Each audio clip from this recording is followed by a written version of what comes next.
Terima kasih rakan Segas Fakrul dan juga Nur Hayatul. Bismillahirrahmanirrahim. Assalamualaikum warahmatullahi wabarakatuh. Terima kasih anda setia bersama dengan Rampai Pagi lintas langsung dari daerah Tempurung. Untuk pertemuan kita pada hari ini, hari Rabu 11 Mei 2022 Masihi. Selamat pagi dan salam Aidilfitri Auda.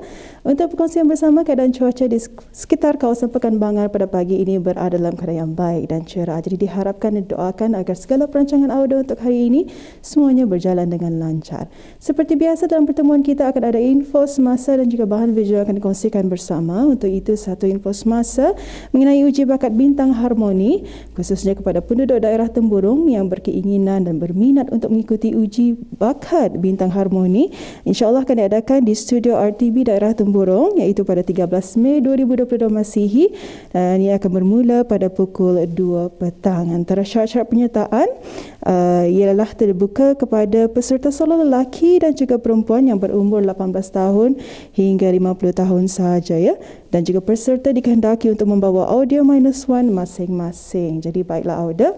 Selepas ini apa kata kita terus menyaksikan bahan yang telah pun dimuatkan oleh rakan setegas kita Haziq Afizul. Untuk itu kita saksikan bersama.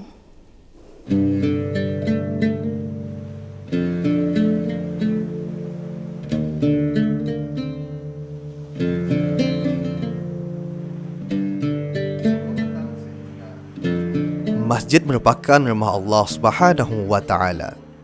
Manakala mengimarahkan masjid pula merupakan perkara yang sangat dituntut di dalam agama Islam. Umat Islam menemukan ketenangan hidup dan penyucian jiwa di dalam masjid kerana terdapat majlis-majlis yang bermanfaat. Dengan itu, masjid bagi umat Islam adalah institusi paling penting dalam pembinaan masyarakat yang terbilang, cemerlang dan gemilang dari sudut akhlak dan pekertinya. Alhamdulillah, dalam tinjauan kali ini saya berkesempatan untuk mengetahui lebih lanjut mengenai dengan masjid di Kampung Belais ini. Kita mungkin boleh ceritakan sedikit sebanyak mengenai dengan latar belakang ataupun sejarah mengenai dengan masjid ini. Sejauh mana yang saya dipahamkan mengenai dengan sejarah pembinaan Masjid Kampung Belais ini, ianya dibina di atas tanah wakaf seluas kurang lebih 4 ekar, di mana tanah wakaf tersebut telah diwakafkan oleh keluarga Allahyarham Haji Banguk bin Sidup, yang mana merupakan salah seorang juga orang di sini, orang di sini, dan masih ada keluarga di sini. Jadi dengan adanya tanah wakaf ini, kerajaan telah membuat perancangan di mana masjid ini termasuk dalam RKN ke-8. Dibinalah masjid ini pada tahun 1994. Jadi sehingga sekarang ini masjid ini sudah pun berusia hampir 28 tahun. 28 tahun. Jadi itulah sejarahnya masjid ini dibina atas tanah wakaf yang telah disumbangkan oleh Allahyarham Haji Banguk bin Sidup. Dan mungkin seterusnya boleh ceritakan apakah fasiliti ataupun kemudahan yang ada di Masjid Kampung Belais ini? Alhamdulillah, Masjid Kampung Belais ini adalah merupakan di antara 3 buah masjid yang bertaraf masjid mukim, mukim. Dua di antaranya masjid mukim dan satu di daerah Tempurung ini satu masjid utama. Jadi Masjid Belais ini bertaraf masjid mukim. Jadi apa yang terdapat di sini kemudahan seperti ruang sembahyang bagi perempuan, selain daripada laki-laki memang sudah. Ruang sembahyang bagi perempuan, bilik jenazah, bilik penyempurnaan jenazah, bilik kuliah, bilik bilal dan juga bilik imam, tempat berudu laki-laki dan tempat berudu perempuan. Ada bilik bacaan, ada terdapat di dalam masjid itu juga. Cuma ya menyediakan sedikit ruang lah ya.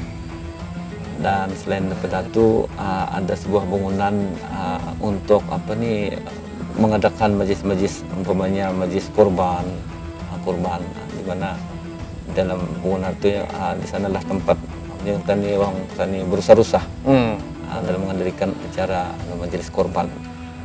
Dan apa sajalah macam majlis tahlil arwah, Contohnya ada apa ini, bila tiba musim Ramadan ataupun sebelum Ramadan ada makan apa nih, tahlil arwah kampung. Jadi sanalah diadakan di satu di luar masjid lah. Dan masjid ini juga menyediakan tempat parking, letak kereta yang sangat luas lah. Alhamdulillah boleh menampung ataupun kereta boleh di parking dalam lebih daripada 100 buah. Solat merupakan tiang agama. Selain fungsi beribadat, masjid juga memiliki fungsi sosial kerana di masjid dapat melangsungkan proses pendidikan atau tarbiyah dalam bidang tafsir, hadis, fikih, tajwid dan sebagainya. Dan sememangnya menjadi seorang pegawai masjid atau imam ini memang ada cabaran-cabarannya. Mungkin boleh dikongsikan sedikit apakah cabaran yang tuan hadapi sepanjang menjadi pegawai masjid ataupun imam di Masjid Kampung Blais ini? Selama pengalaman menjadi imam ataupun pegawai masjid, saya sendiri mengalami banyak pengalaman yang boleh dikatakan mencabar juga lah. Terutama sekalinya imam-imam ini kan menjadi sebagai rujukan kepada masyarakat satu, dan juga membantu masyarakat contohnya dalam hal suka duka. Dalam sebagai contoh apabila terjadi kematian, dan imam-imam tidak boleh membuat pilihan untuk menguruskan jenazah itu, walaupun dalam keadaan cuti ataupun hari off, tidak bekerja lah. Tidak bekerja, apalagi waktu bekerja. Jadi itu satu cabaran juga. Dan selebihnya tu mengenai dan waktu-waktu ini, terutama waktu subuh. Baru ni kita ni dilanda oleh pandemi COVID ini. Jadi memanglah mencabarlah bagi saya, di mana waktu itu lockdown, ada jemaah dia benarkan hadir ke masjid, jadi terasalah sunyi, kemudian adalah sesuatu yang macam janggal rasanya, dan kadang-kadang menyeramkan juga lah, terutama sekali waktu subuh itu dalam keadaan pagi-pagi karena hujan, kemudian waktu sembahyang maghrib dan isya itu. Itulah antara cabaran-cabaran yang adalah. Tapi alhamdulillah lah, walaupun bagi saya lah adalah seberapa dibandingkan dengan mengkali pegawai kerjaan yang lain lah. Tapi itulah cabaran sebagai seorang imam ataupun pegawai masjid. Ya, alhamdulillah sudah selesai tinjauan saya mengenai dengan masjid di Kampung Blais ini, dan juga program siaran kali ini mengenai dengan jalan-jalan mengunjal masjid. Dan alhamdulillah mungkin Auda sedikit sebanyak mengetahui apakah masjid Kampung Blais ini di manakah terletaknya Masjid Kampung Blais. Dan untuk itu sekian saja. Assalamualaikum warahmatullahi wabarakatuh dan sampai jumpa lagi.